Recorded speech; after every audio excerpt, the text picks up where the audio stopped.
guys, it's been a while since we've done some bolt action maneuvers. Was it number 7? Yeah, I think so. Anyway, we got to close quarters last time, so that's obviously where we will pick up. And I've just got to finish my stuff, really. I'll just pop that over there for now. So much stuff here, I'm surrounded by stuff. Let's have a look here, look.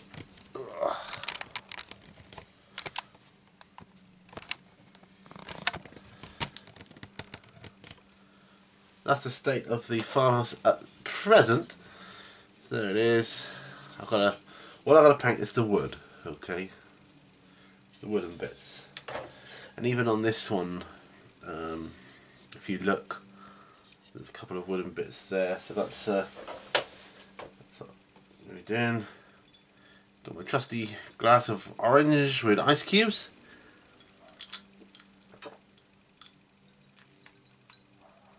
Oh, and it's strimmer season. So yeah, that's what we're going to do. I've got other stuff to do if I run out.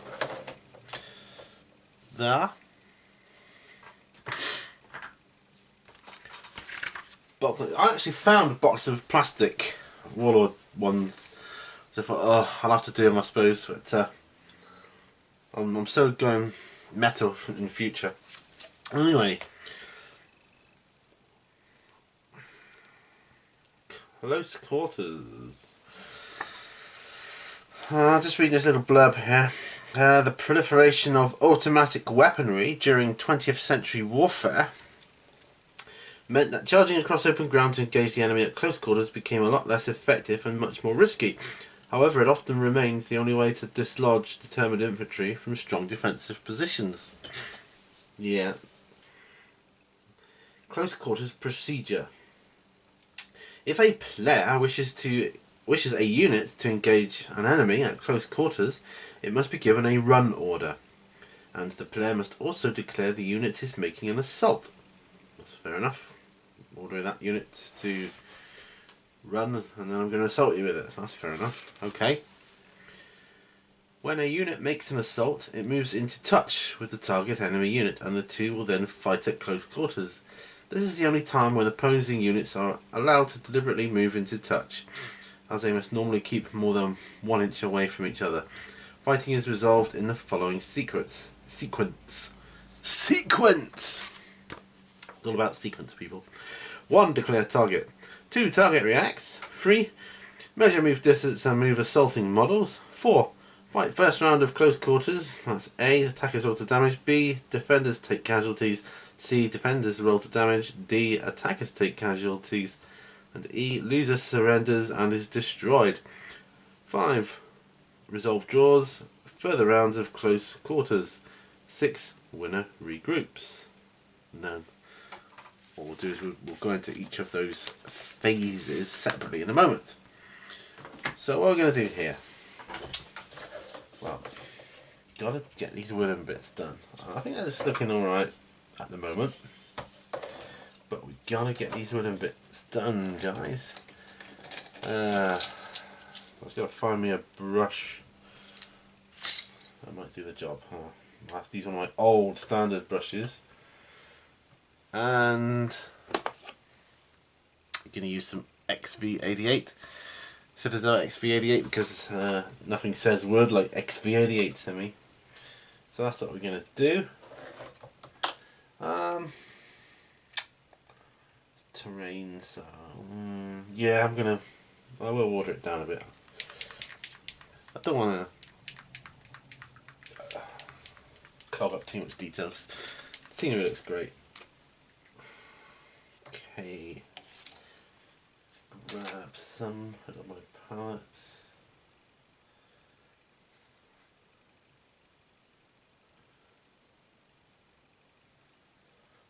I'll just use water to thin it down, I think. Yeah, there's a light on here. Actually, I don't need to pop these lights on. what I usually work with.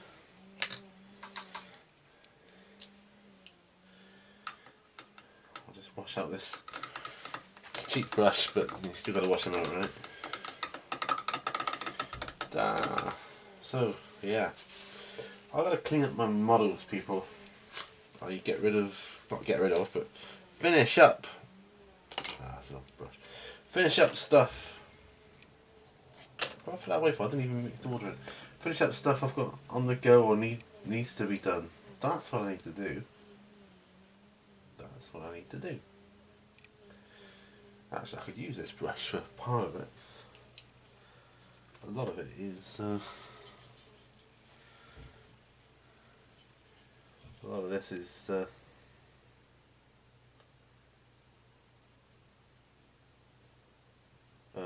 lot of open space. So I'm trying to gibber my way out. So yes, get this done. It'll be good to start some bolt action games soon, and hopefully we can do some battle reports.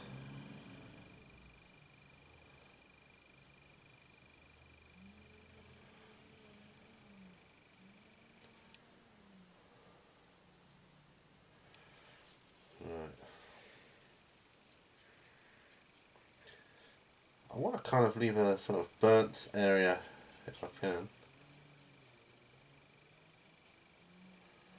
You know, like it looks like the wood's being burnt.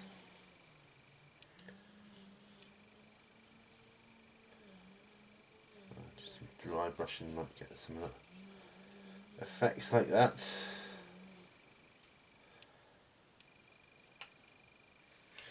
It might indeed.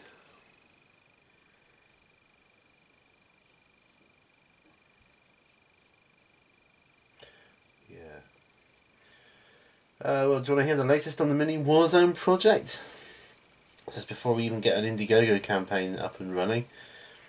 It's still going ahead, don't worry about that. But we've had some issues. Talk about issues. We have to rethink our plans somewhat. What I mean by that is, it appears that our foundations would have to be dug down quite far.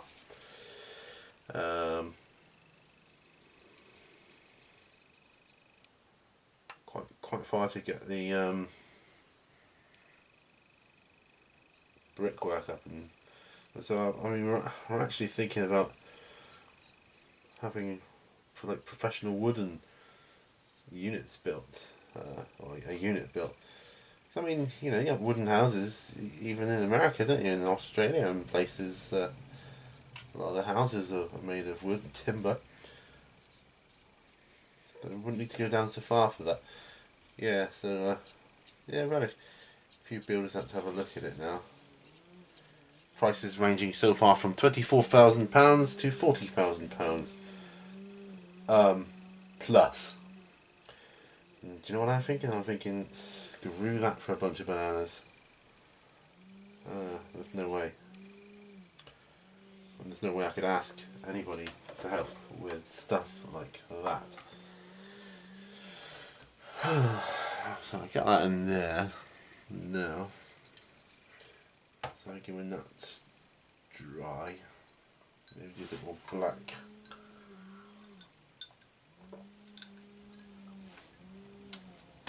I don't know. Look at the timber in here. It's just a couple of little ones. All this for bolt action. That's good scenery though. It's really good scenery. I am gonna probably put this on a base of some description that I can just put around. Put this on a separate one. Yeah, who knows? That's probably what I'm gonna do. Yeah, that strimmer. The strimmer. He's only cutting his grass because he saw me cut mine earlier. Cut my grass earlier.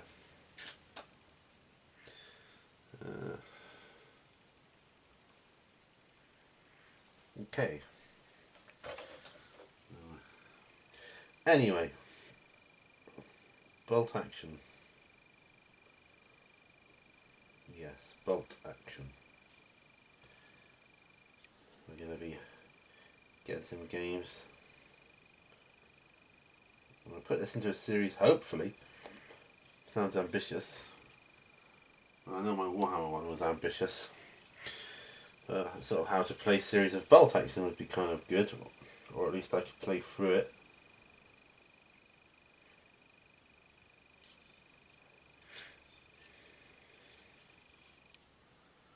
That would be amazing.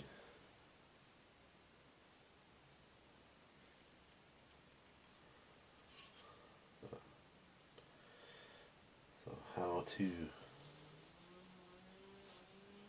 Oh, do you hear that strimmer? So annoying.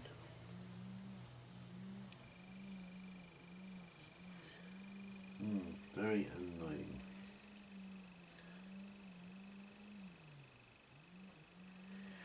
The beauty of this is you can leave a lot of black underneath, because you know the wood, the timber's burnt out from the bomb that's hit it, right? So it's gonna have a lot of black on it. Yeah, charcoal stuff. Yeah, that's what I think.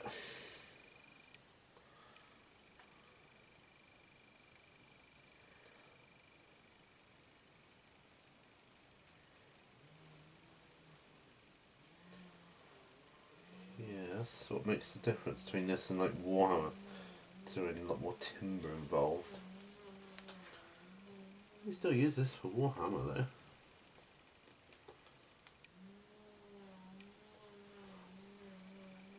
I think, you know, someone strims because, or they're strimming their lawn. I don't know why they don't use a lawnmower, but strimming their lawn because they watch you cut yours, and they always have to go that bit further with theirs, you know. Why today in particular? Most people do it at the weekends, and now he's doing it today on a Friday. Whatever. There we go.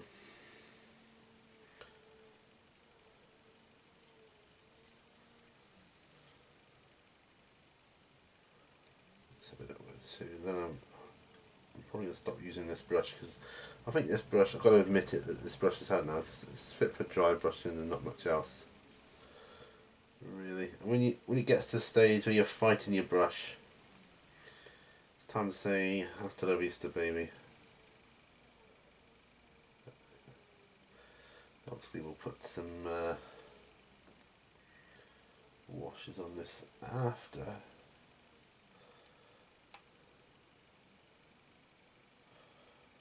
But like I said before, nothing does wood to me. For me, like XV88. Hit that with a bit of Agrax shade later on. Oh, okay. Yeah. These days are numbered. Well, these days are gone. These days are gone. Longer standard brush. I've got a new standard brush here. What newer standard brush? That one will be better, I think. Start using him. Another one of these tubes. Familiar? Okay, let's crack on with some close quarter action here. So, we've done the priority list, or the sequence. The first one was declare target. It was fairly obvious, isn't it? The player declares that the unit is making an assault and indicates the enemy unit that will be attacked. The unit making the assault must be able to see the target enemy unit, or must be able to see the building it occupies if the target is inside a building. Note that just as a unit must select one enemy to shoot at, a unit must select one enemy to assault. Fair enough. Right, target reacts. Now, what is this? Okay. If the target unit has not already taken an action during that turn, or if the target unit has not already taken an action that turn, and if the assaulting unit is more than 6 inches distant, the target unit can react by opening fire against the assaulters. That's basically Overwatch from Warhammer, isn't it? The opposing player takes an order die from the dice cup and instructs his unit to fire. Sometimes this reaction fire may be enough to wipe the assaulters out before they even reach their target. If the unit being assaulted has one or more pinned markers, it is still allowed to react by opening fire. Well, full stop. The order is automatically given. No test is required to see if the order is obeyed. Note that because no test is taken, the unit does not lose a pin marker for passing an order test. Each pin marker on the unit will reduce its chance of hitting it in the usual way. Okay.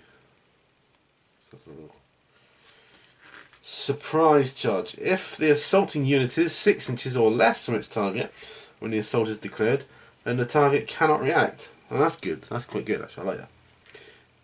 The enemy is just too close and there is not enough time to bring weapons to bear. Well, that is pretty awesome. Yeah, that's like a more advanced Overwatch. Although, I think Overwatch in Warhammer should be modified to something like that, but we don't want any more. It's games, people. We don't want any more complications.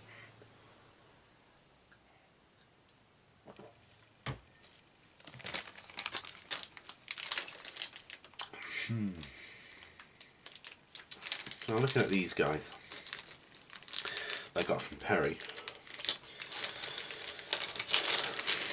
Pretty awesome.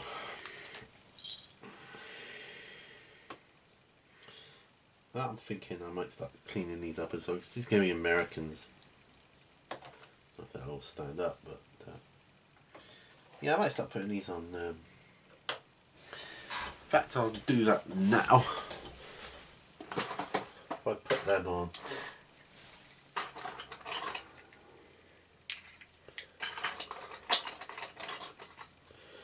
If I put them on little bases,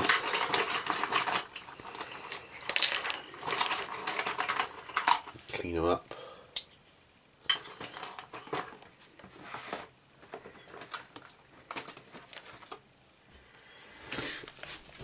You know, because I've got to wait for these to dry, right? So, pop these to one side. Let's get the Americans underway. Right. Like trusty files. Get a couple of these up. I'll use here. Here. Might need these. I'm sure these are bigger, you know, than the Warlord ones. They're supposed to be 28mm, right? But I'm liking the look of these better.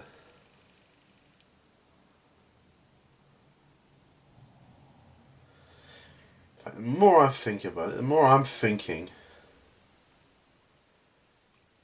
I'll sell the other Warlord ones I've got and I'll just get some Perrys. They're too good. Some of these files have had it. Well, they don't last forever, do they?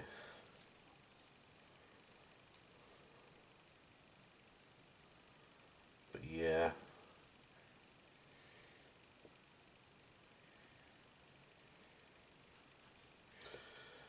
Let's get rid of a mould line on his helmet there. They just look really good. Have to clean up the underside too.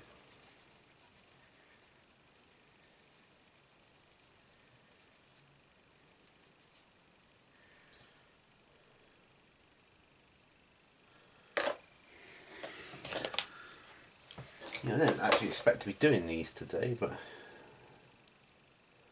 so be it. I was the day is such a lovely day. I mean, I was out earlier dropping my my mother-in-law to the hospital again. So partner's in the hospital. I meant to get some fuel on the way back. I just couldn't be bothered. It was too nice a day. Plus I had stuff in the garden I need needed to do. And I've cut my front lawn as well. I think I've got away with it, you know.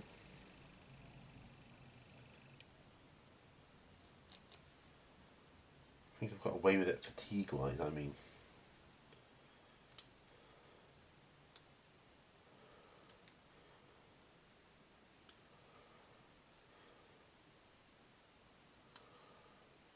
I think that was it. Bit of flash on the end of his rifle butt there.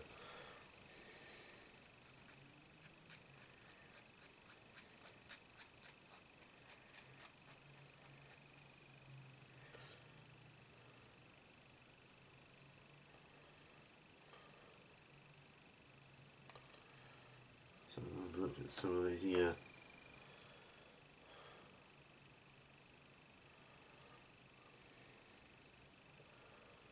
That's good. That's good, my friend.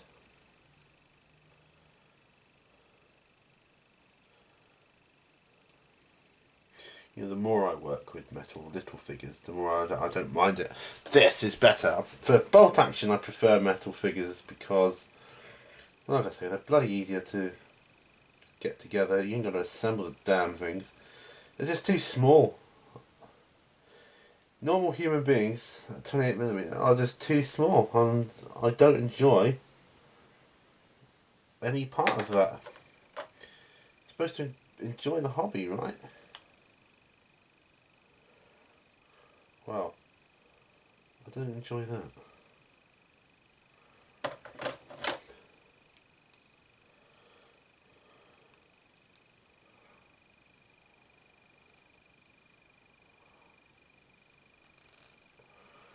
The larger models can be challenging.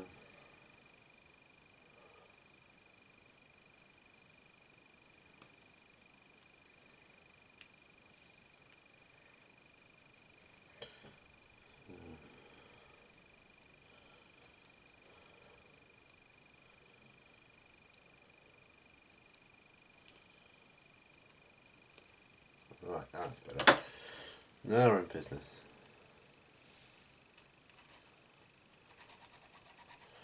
Just a large bit of flesh under the butt of his rifle. Controlling end, you know.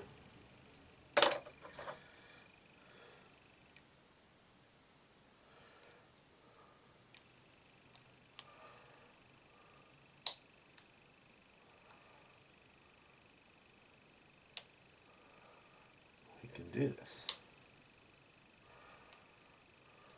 We can do this.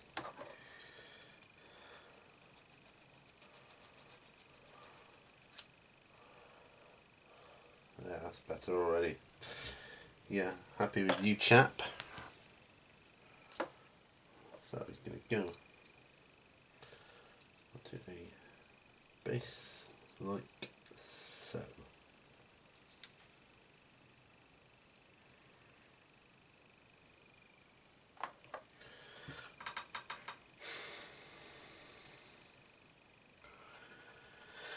I mean, I suppose I could put them on the bases like I do with the Ronin ones and then do it, but, well, no, I don't want that filed.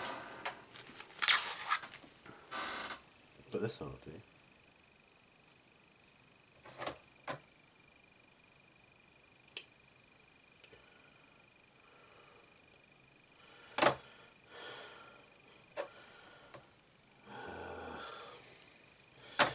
So there we are. Let's talk about tournaments. It's more an on the bench type of discussion this, but tournaments. But what I'm going to do is relate it to bolt action. Would I ever enter a bolt action tournament? Yes, I probably would. I probably would. I want to enter a War Machine tournament. Say I've entered War Machine tournament. Well, would I enter a Warhammer tournament? No, never. Nah. It's not that type of game for me. Bolt action is a possibility.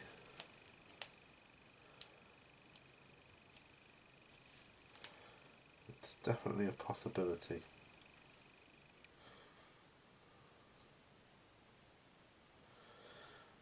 These Americans looking really cool.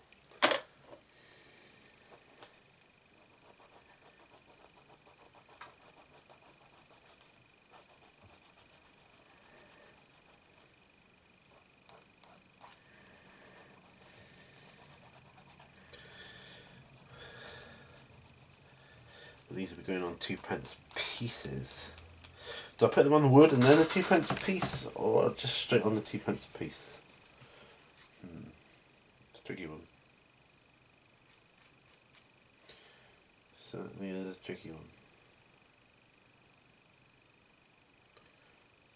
Yeah.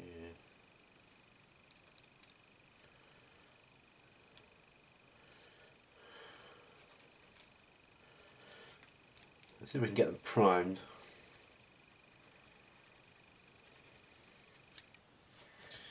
So, sorry about that. Get tea done. We'll get another bit more of the rules section done.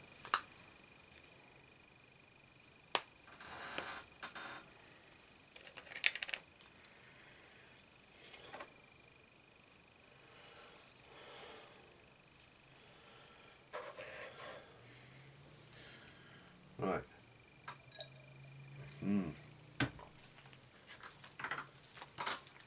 Rid the world of unpainted miniatures, eh? Okay. The next part of the sequence is measure, move distance, and move assaulting models. Right. So, see that example there?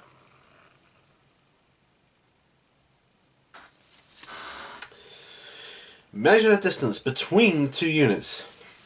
Bear in mind that assaulting troops might have to move around terrain or models that block their most direct path to the enemy. Troops making an assault are not allowed to cross obstacles as they move, except that they can cross an obstacle they are sheltering behind at the start of the assault move. For example, if they are behind a wall or hedgerow, assaulting troops... Oh yeah, if they're behind a wall or hedgerow. So if they're behind this, say... Do it then. Yeah. Yeah. Assaulting troops are also allowed to assault an enemy who is sheltering behind an obstacle, in which case the assaulting unit is moved up to the obstacle and the opposing units fight across it. In both these cases, an assault is permitted and a run order is allowed, even though run action is not normally possible when crossing obstacles. If the distance is greater than the maximum run move of the assaulting troops, which is 12 inches, then the assault has failed to contact. Move the assaulting unit as far towards the target as it can get, remembering to leave a gap of more than 1 inch between them as usual. So that's different. Some games you just fail the move altogether and go back to where you were. If the distance is within the maximum run move of the assaulting troops, then the assault is successful. Move the models in the assaulting unit into contact with the models in the target unit. Arrange the combatants so that as many models from both units touch as possible, distributing the assaulters one-on-one as far as possible. Once the assaulting unit has moved, any models in the target unit that are not already in contact with an enemy are moved into touch. Okay, models unable to touch enemy for whatever reason are positioned as close as possible and count as fighting in the combat, even though they are not in contact. Note that individual models can potentially move further than 12 inches to reach an enemy during an assault. So as long as opposing units are within the permitted distance, measuring closest to closest in the normal way, the assault goes ahead. The 1 inch gap rule in assaults. When an infantry unit assaults an enemy unit, the usual 1 inch gap rule prevents enemies moving within 1 inch does not apply. Yes, we've said that just now. Models are allowed to move within 1 inch of enemy as they assault, but are not allowed to pass within 1 inch of one enemy unit to assault a different enemy unit that is further away. All or nothing. Once an assault begins, troops from both sides fight for their lives, holding nothing back, even wounded troopers doing what they can to overcome the enemy. After moving into contact as described above, both units therefore immediately remove all their pin markers as adrenaline kicks in and the savage struggle for survival begins. That's interesting stuff. Interesting stuff.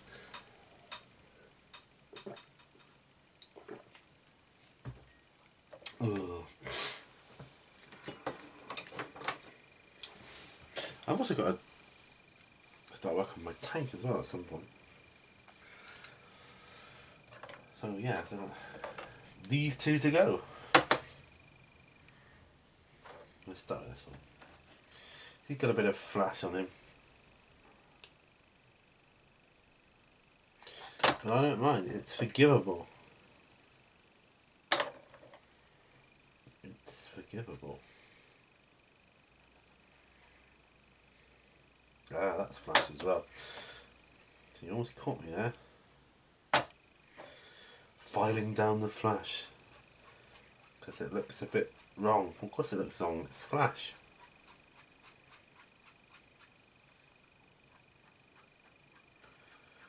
I think these are going to come out better than the plastics. Just looking at the sculpts, they just look amazing. Perfect for tabletop gaming. Yeah, it's perfect, yeah. Hardly see any of the mould ones, it's great.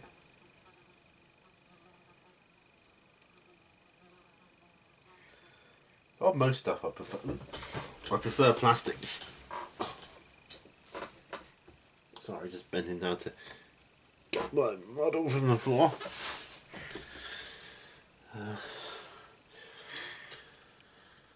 I've got to stop in a moment, put a chicken on to roast, and I'll be right back. So I'll do this one, and then I'll do that. Yeah, you don't get as much detail with metals usually, but these are very good sculpts.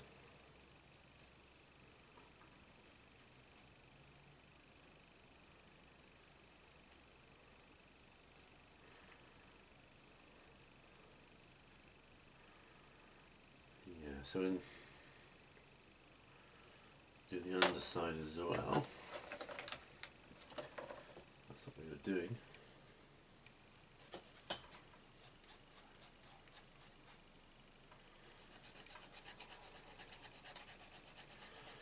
So we get these on the 2p pieces, then we can magnetise them onto the strips, like we do with the others.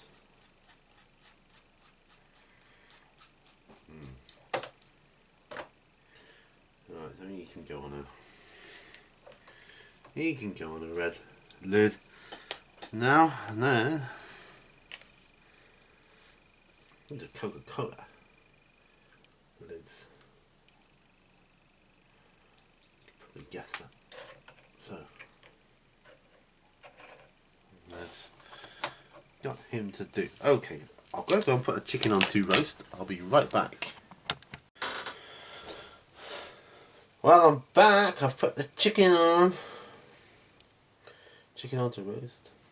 Not a whim, a crazy whim. I took my Sherman tank out and I began priming it with matte black primer from Army Painter. Yeah. So crazy, crazy. Another step towards getting it painted, isn't it though?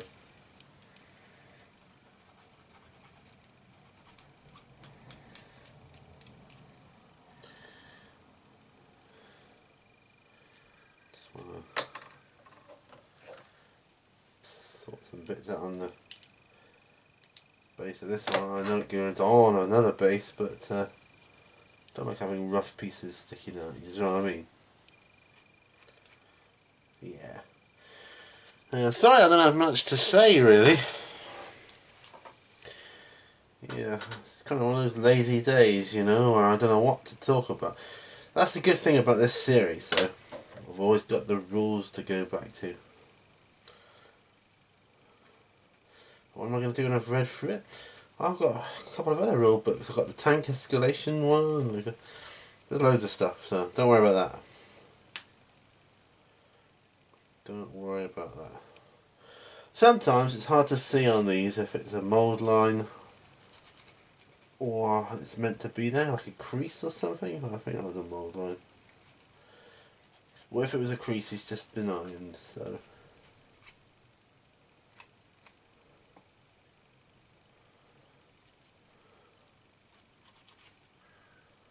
Yeah, that's better.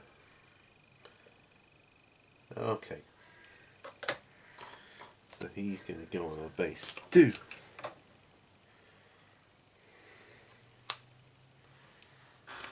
Alright.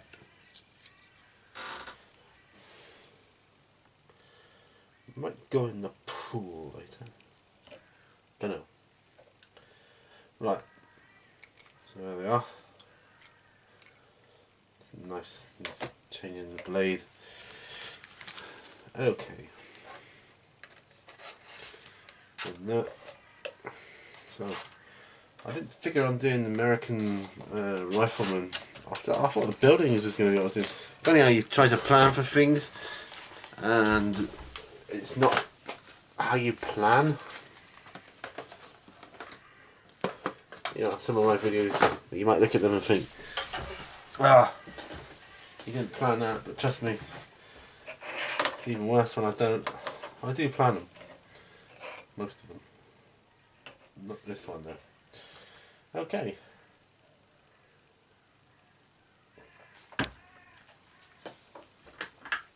Let's do another section of rules. Well, they're lined up.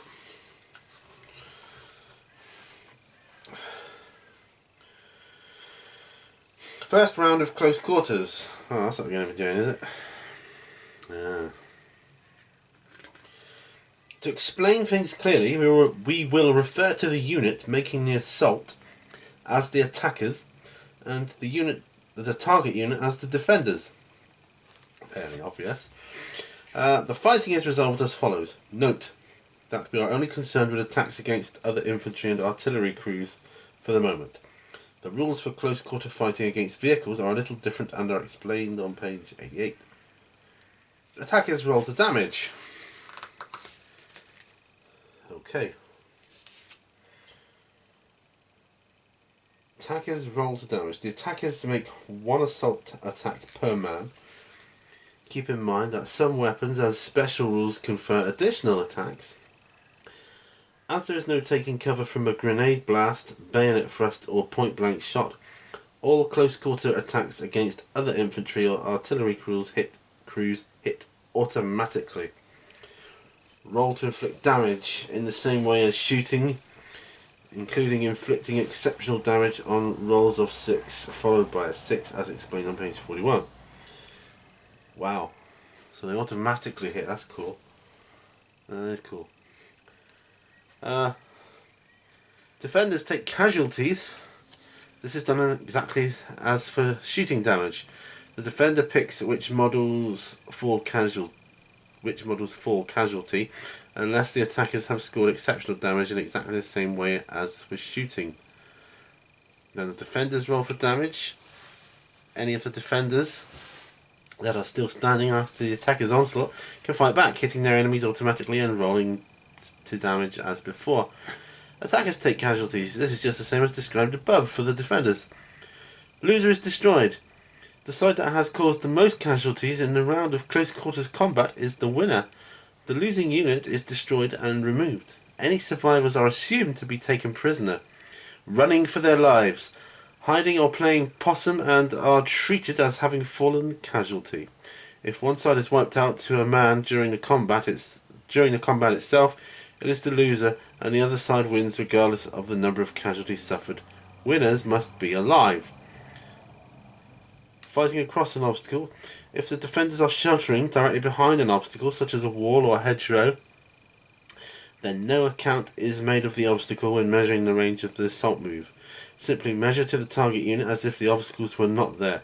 Assuming the assaulting unit can reach the target, it is moved into contact with the obstacle and the two units fight across it.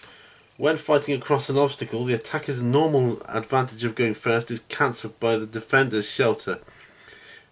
This means that instead of the attackers fighting first, both sides fight simultaneously. Calculate the combat with all the models from both sides fighting at the same time, and then remove casualties from both sides. To avoid confusion, one player will probably have to resolve his fighting first, but regardless of how many enemy full casualty, all models in the opposing unit will fight, including casualties. Yeah, that's cool. Okay. Just put that there a moment. Right, so then we resolve the draws. If neither side causes more casualties than the other, the result is a draw. Immediately fight another round of close quarters combat. Following a drawn combat, subsequent fighting is worked out simultaneously as described for fights across obstacles. If the result is a draw again, continue fighting until one side loses or is completely wiped out. Infantry assaults are always decisive, resulting in the complete destruction of at least one side. Then winners regroup. After the losers are removed, the winners are allowed a special regroup move. It's like consolidation. This special move does not require an order, does not affect any order the unit already has, and does not prevent the unit receiving an order that turn if it has not already done so. This is a special out-of-sequence move that allows victorious units to regain their formation and arrange themselves into a less exposed position. If they have defeated an enemy sheltering behind an obstacle, it allows them to move over the obstacle. For example, a unit making a regroup move rolls a d6 and can move up to that number of inches. Although regrouping units are moving, they cannot be shot at by enemy in ambush whilst they do so. This is because the regroup move takes place during the fighting and may include rounding up prisoners, so we consider both sides to be intermingled throughout the fighting during the regroup move. Yeah, and you've got to have instances like that where you've got to make decisions in game rules. Oh, I'm just going to prime these guys in Imperial Primer. So there was Imperial Primer because I'm going to use that crappy standard brush to do it. Yes, I am. I'm finished with the XV88. I threw my other one away, my Imperial Primer, because it was all gunky.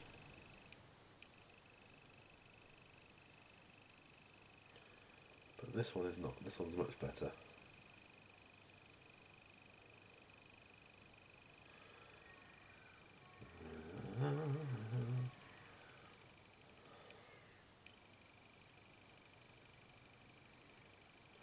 I know it's quicker to spray them, but two things with that. One, I'm not spraying indoors, you know, I could go away there, but I can do this whilst we're talking. Two,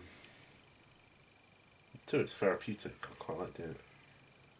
Slapping it on.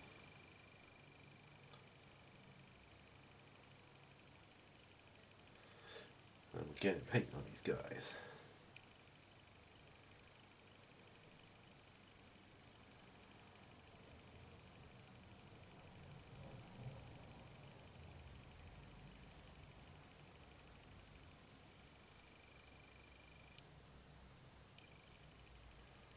Wow. So far, Bolt Action seems to be shaping up to be a really good game. And I've had a couple of games of it. Excuse me. And I really enjoy it. And it's better when you've got more stuff, the terrain and tanks and artillery and, you know, bazookas and spotters and, you know, all the whole bit. I think it works best when you've got something of everything. Just to run through it, if nothing else.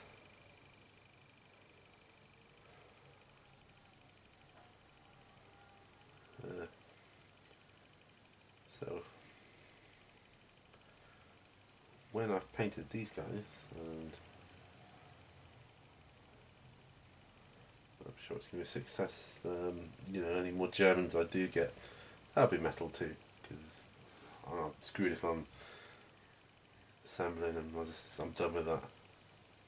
Not for this because they're too finicky. They are just too finicky. I mean, look at this. This is an arm, for goodness sake. How can I pose that? You know, it's ridiculous.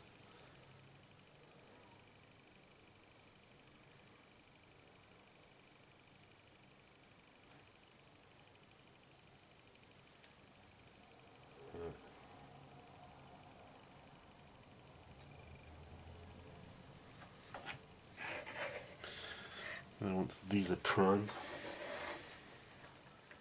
I'll have another look at the ruined farmhouse.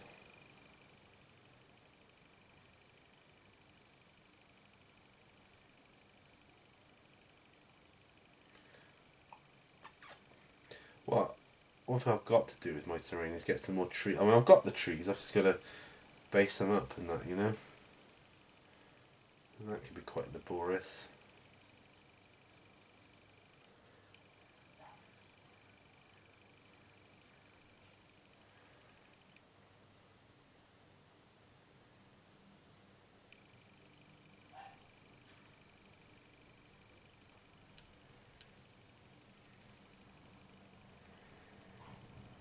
Okay.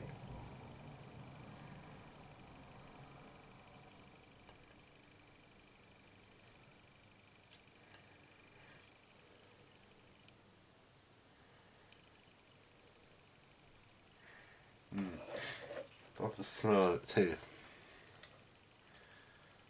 Okay. When I open this room in the mornings, I open the door. The smell of paint and glue just hits me. It's like, the smell. I love the smell of modelling in the morning. You know.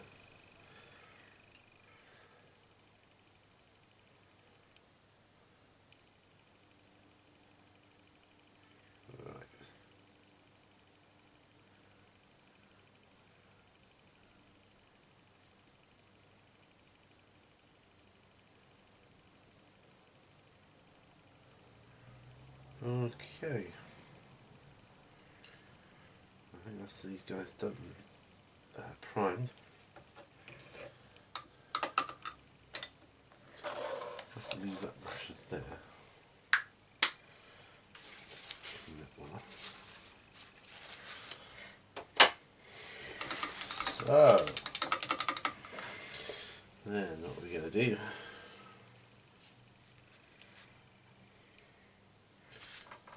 find my wash brush. That's the trouble when... Oh, there it is.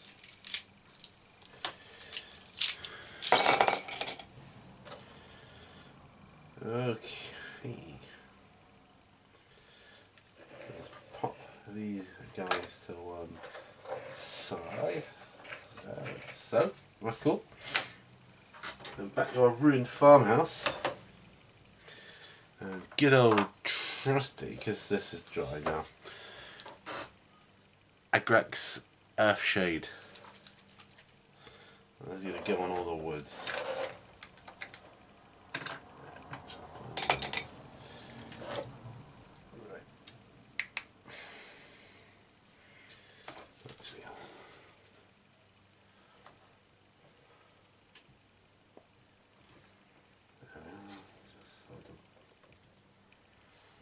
Mark it. Okay. Let's apply Agrex Earthshade over all the timber. The timber frame.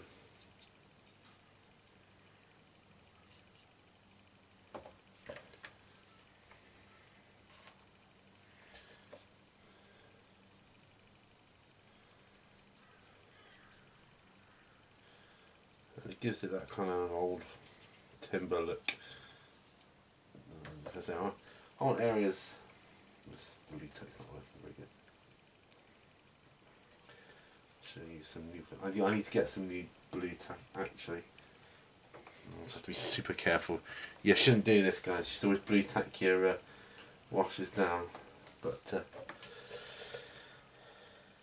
that way you don't knock them over accidentally there. But I've had the blue tack's been painted over so many times, it's lost its stickiness. So I need to get myself some new blue tack. Next time I see it, I will get some.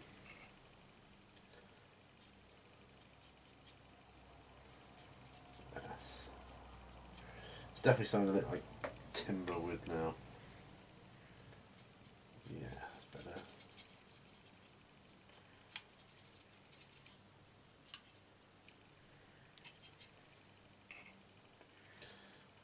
Underneath, yeah, have to wash underneath.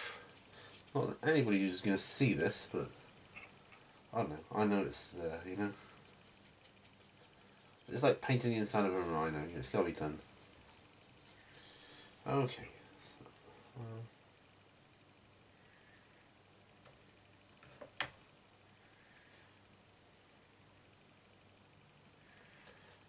Alright.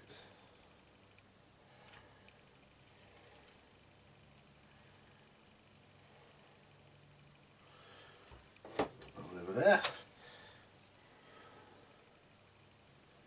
And on this little one here.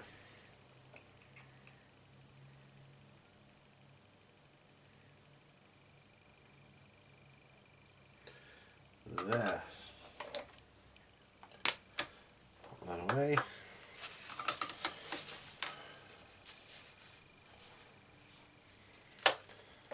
He's done too. For now. I'll just leave him there for a moment. Okay. Ooh.